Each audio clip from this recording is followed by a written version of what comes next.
तो इस नए चैनल पर आप सबका स्वागत है और मुझे बहुत खुशी है कि इस बातचीत के लिए आप यहाँ पर आए। मैं सोच रहा था कि किस टॉपिक से हम शुरू करें। बहुत सारे सुझाव थे, मेरे मन में भी थे। अंत में तय हुआ कि कोई ऐसा टॉपिक ले जो बहुत ही बेसिक सा हो, जो हर व्यक्ति के लिए ज़रूरी हो, जिसका महत्व हो।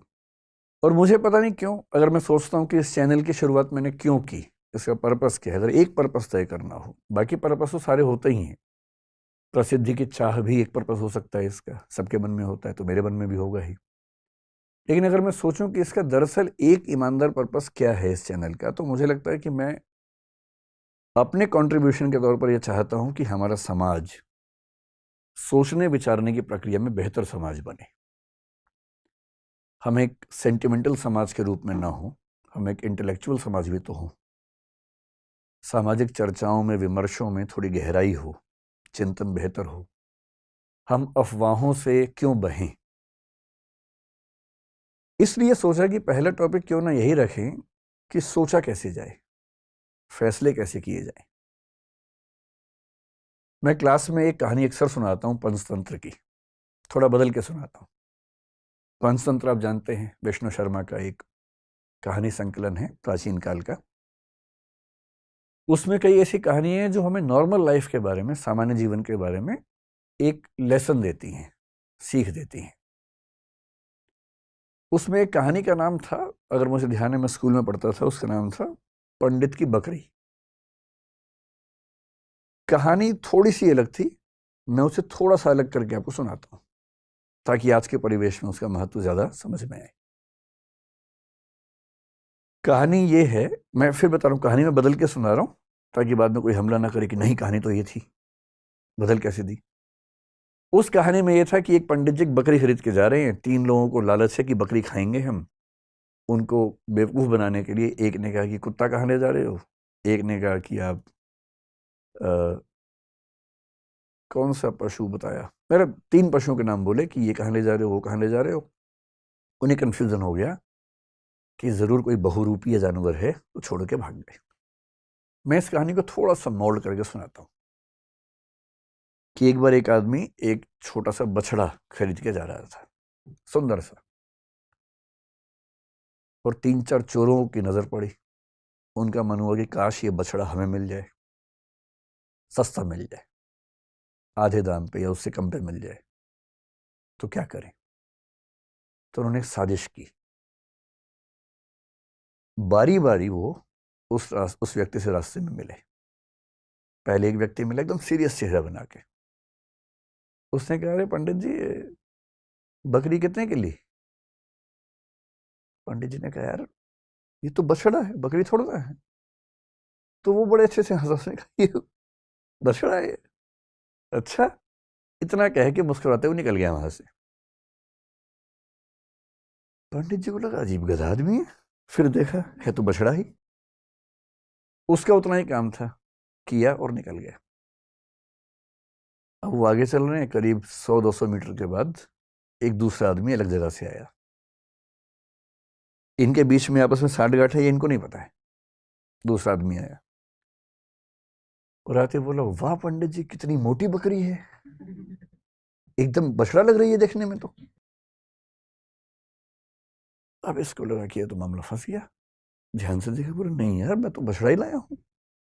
बोला वही तो मैं कह रहा हूं, देखने में लग रहा है एकदम, लेकिन है मोटी बकरी। ये कह के वो भी निकल गया। फिर 1 किलोमीटर बाद तीसरा मिला और उसने कहा, पंडित जी बस ऐसी ही बकरी चाहिए मुझे भी, कहाँ मिलेगी ऐसी बकरी। उसने कहा, फिर पंडित ने फिर थोड़ा धमकाते हुए कहा कि यार ये बछड़ा है भाई। लेकिन अब वो दबाव कम बना रहा था, वो खुद दबाव में था। तो वो भी ठहाका मार के ऐसा बोला, बछड़ा ऐसा होता है, अच्छा, ये करके चला गया। और फिर चौथा आदमी जो असली था उनका मास्टरमाइंड, चीफ कॉन्स्पिरेटर, फिर वो आया पैसे गिनते हुए। उसने कहा, अरे अरे अरे, ऐसा ही बकरा चाहिए, ऐसी बकरी चाहिए, कितने की मिलेगी, कितने की मिलेगी। तो पंडित जी को लगा मुझसे बहुत बड़ी गलती हो गई है, मैं तो बकरी खरीद के ले आया बछड़े के नाम पे या बछिया के नाम पे। फिर लगा घर जाऊंगा, घर पे पिटूंगा, इससे अच्छा नुकसान कम कर लेता हूं। तो एज्यूम कीजिए कि उस जमाने में 100 रुपए के आसपास का लिया था, तो उन्होंने बताया कि मैंने 100 का लिया है। प्लस 100 का, बकरी तो 20 रुपए की आ जाती है, लेकिन ये इतनी तंदुरुस्त है, अगर आप चाहें तो मैं इसके बदले आपको 40 रुपए दे सकता हूं। और पंडित जी को लगा कि यार चलो 60 का नुकसान सही, कम से कम 80 का तो नहीं होगा। और 40 का उसको दिया और खुश होकर घर लौटे कि बच गया आज तो। अब ये जो पंचतंत्र की कहानी है, ये इसलिए है कि जब हम जीवन में निर्णय करते हैं तो हमारे पास बहुत सारे ऊट पटांग से इनपुट्स आते हैं, और यदि आप बहुत समझदार इंसान नहीं हैं तो इस बात का पूरा खतरा है कि कोई ना कोई कभी ना कभी आपको बेवकूफ बना ही देगा। और हम जिस दौर में हैं, हम तो व्हाट्सएप यूनिवर्सिटी के दौर में हैं, सारा ज्ञान ही वहां से आता है। सोशल मीडिया, आप लोग मोबाइल फ़ोन के मरीज हो चुके होंगे मेरे ख्याल से, मैं भी आधा मरीज हूँ, आप भी होंगे ही, आप तो नई जनरेशन के लोग हैं, ज़्यादा मरीज होंगे। बिना वजह के मोबाइल फ़ोन खोल लेते होंगे, फिर उस पर करते रहते होंगे ऐसे ऐसे, रील देख रहे हैं तो रील ही देख रहे हैं, शॉर्ट्स देख रहे हैं तो शॉर्ट्स ही देख रहे हैं, मन ही नहीं भर रहा है। फ़ोन देखते देखते थक गए और फ़ोन रखा, और 1 मिनट के बाद फिर फ़ोन उठा लिया कि थक गए हैं, क्योंकि डोपामाइन रिलीज होता है आजकल फ़ोन देखने से। ये एडिक्शन है, खतरनाक एडिक्शन है। और हर वीडियो में कुछ ना कुछ मैसेज कन्वे हो रहा है। इंफॉर्मेशन इतनी ज़्यादा कभी नहीं आई हमारे आसपास जितनी आजकल आ रही है, और वो भी ऑडियो विजुअल फॉर्मेट में आ रही है। अखबारों के दौर में लिखित सूचना आती थी, केवल साक्षर लोग पढ़ते थे, बाकी पढ़ते ही नहीं थे। आज के दौर में ऑडियो है, विजुअल है, टेक्स्ट है, हर भाषा में है, कोई व्यक्ति बच ही नहीं सकता। और अगर किसी समूह के पास ताकत हो, उसके पास 10,000 ऐसे बेरोजगार हों जिनको काम दिया जाए कि दिन में 500-500 मैसेज भेजने, हर मैसेज के बदले 2 रुपए मिलेंगे, तो कोई समूह पूरे समाज को अपने तरीके से सोचने के लिए मजबूर कर सकता है। महाभारत का सोच के देखिए, महाभारत का युद्ध है, एक तरफ पांडव हैं, एक तरफ कौरव हैं। पांडवों के साथ में कृष्ण हैं। नैतिकता के लिए जरूरी है कि पांडव जीतें और कृष्ण इस पूरी योजना के साथ वहां पर हैं।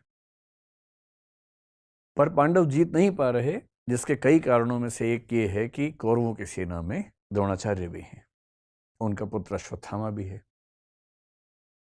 द्रोणाचार्य गुरु तो पांडवों के भी हैं, कौरवों के भी हैं, पर वो राजधर्म का पालन कर रहे हैं, क्योंकि वो जिस राज्य के साथ हैं उसके साथ खड़े हैं।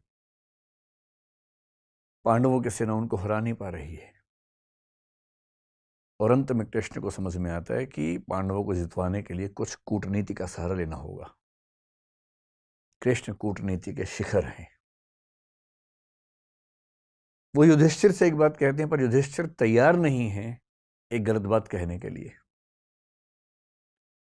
और अंत में कृष्ण अपनी पूरी कूटनीतिक ताकत का इस्तेमाल करके सिचुएशंस बनाते हैं। एक हाथी अश्वत्थामा नाम का, उसकी हत्या होती है। बात फैलाई जाती है कि अश्वत्थामा मारा गया। अश्वत्थामा द्रोणाचार्य के पुत्र का नाम भी है, और द्रोणाचार्य अचानक हताश होने लगते हैं। उन्हें फिर भी लगता है कि एक बार मैं खबर को ऑथेंटिकेट कर लूं, प्रामाणिक है या नहीं चेक तो कर लूं। तो वो अपने समय के सबसे प्रामाणिक व्यक्ति युधिष्ठिर से पूछते हैं। युधिष्ठिर धर्मराज हैं, झूठ नहीं बोलते हैं। पूरी पांडवों की सेना ने, टीम ने जब उनसे कहा, वो तब भी तैयार नहीं हुआ कि मैं झूठ नहीं बोलूंगा। लेकिन अब झूठ नहीं है, अश्वत्थामा की हत्या हुई है, हाथी की हुई है, तो क्या हुआ, हुई तो है ही। और तब भी वो चाह रहे हैं कि मैं पूरी बात बोलूं। द्रोणाचार्य ने पूछा, क्या अश्वत्थामा मारा गया? युधिष्ठिर कह रहे हैं, अश्वत्थामा हतो नरो वा कुंजरो वा। अश्वत्थामा मारा गया, आदमी था या हाथी था। लेकिन जैसे ही नरो वा कुंजरो वा कह रहे हैं, ठीक उसी क्षण में बहुत तेज शंख बजता है कृष्ण का, और उस शंख की आवाज में द्रोणाचार्य सुन नहीं पाते पूरी बात। और क्योंकि वो सुनते हैं सिर्फ इतना कि अश्वत्थामा मारा गया, वो हताश हो जाते हैं, हथियार छोड़ देते हैं, युद्ध भूमि में जमीन पर टिक के बैठ जाते हैं और इसी क्षण का फायदा उठा के धृष्टद्युम्न उनकी हत्या कर देता है। मैं सोचता हूं कई बार कि द्रोणाचार्य इतने योग्य व्यक्ति थे, यदि मिस इन्फॉर्मेशन से या मैनिपुलेटिव इन्फॉर्मेशन से उनको भी